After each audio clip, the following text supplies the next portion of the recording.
everybody. It is Saturday, April 4th. It's a little gloomy and wet outside, so I thought it would be a good time to go ahead and get this lecture recorded for you all. So I'm going to try to do this in 2 videos again, and we'll see how that works. So this is over the PowerPoint for Module 3, Chapter 3, and we're going to be talking about marketing strategy. All right, so what is marketing strategy and why is it important? So first of all, marketing strategy provides you an edge over your competitors. Secondly, it helps develop a good or a service that will give you the best potential for profit. And then thirdly, it helps an organization or a business utilize its resources to their fullest potential. So those are the 3 main things I want you to think about when you think about the importance for marketing strategy. So again, it gives you an edge over your competitors. It helps you develop a good or service that's going to be most profitable for you. And then thirdly, it helps you utilize your resources to your fullest potential. All right, so the first slide gives you a little graphic here about why market strategy is important. It gives you the top 20 reasons startups fail. Most startups statistically don't last past 5 years. So it's really important to have a good strategy and business plan in place if you want to make it past that 5-year mark.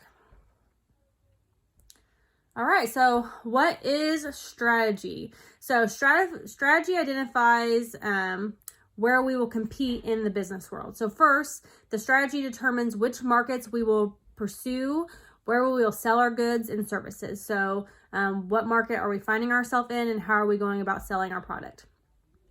Secondly, it focuses our efforts on a specific target market. We talked about target market last week. What is our age demographic?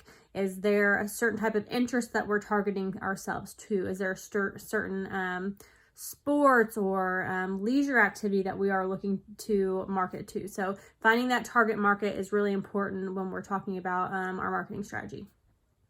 And then lastly, tactics indicate specific actions that will take place in marketing. So tactics can be anything big or small. We're talking commercials, influencers, those would be very large things, billboards, but we can also think about very small things such as giving out free samples and coupons. If we think more marketing at a local level as far as like small business, I want you to think about like if you're in Terre Haute and you're at the Labor Day Parade, or you were at the Labor Day Parade this last year, you will maybe remember that Culver's, which is a recently opened restaurant here in Terre Haute, obviously a chain, but just recently opened by a local family here in Terre Haute.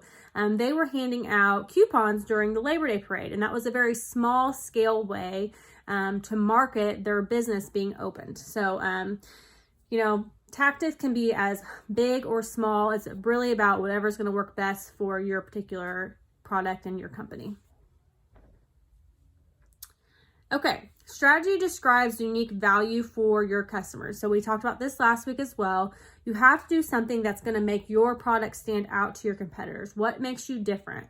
What brings that value to a person's life that's going to make them want to buy your product versus somebody else? So to discuss the bullet points here, it says when developing a strategy, the aim is to identify unique benefits in the products or services that customers value and that will differ from what your competitors offer.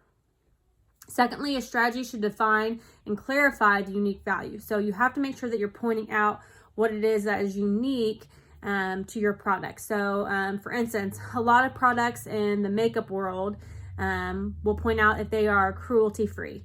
So they don't do any type of animal testing, totally cruelty, maybe very clean products, not lots of chemicals. That's a big thing, a way that they market themselves and try to stand out from their competitors.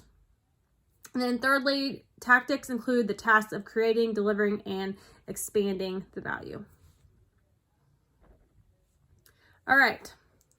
Let's see here. Strategy explains how the company's assets will create unique value. So how do the company's activities interact and reinforce one another? So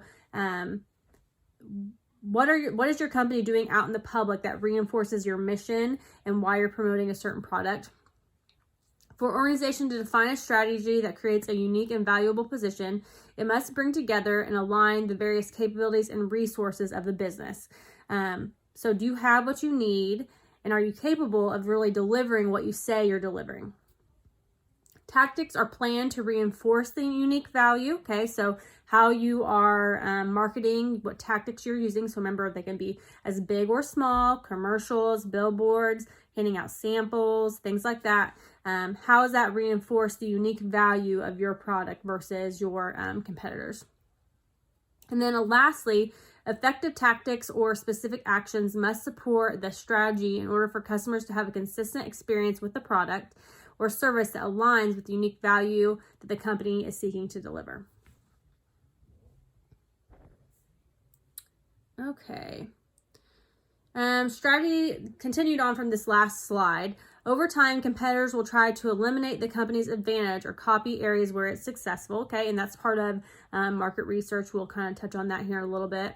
How will the company continue to provide unique value and protect or expand the areas in which it has an advantage? So once your competitor sees that you have an advantage in a certain area, of course, they're going to try to emulate that, copy what you guys are doing. So how do you stay above that curve and make sure they can't copy exactly what it is that you're doing that's making you successful?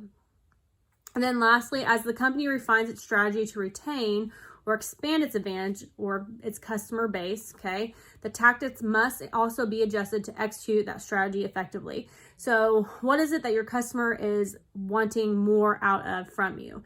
They like a certain aspect of your product, but do they wish it had this or they wish it had that?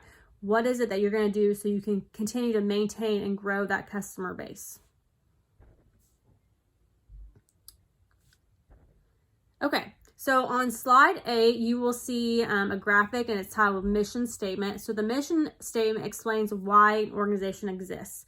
And it's really important that your marketing strategy and everything that you're putting out there in the media sticks with this mission statement so that it holds true to what you're promoting yourself as. So that's a nice graphic for you guys to look at. All right, slide 9, effective objectives are. So this is very much, if you think about, I'm sure you guys have learned in the past about SMART goals. Okay, so effective objectives are specific, measurable, and have a time frame.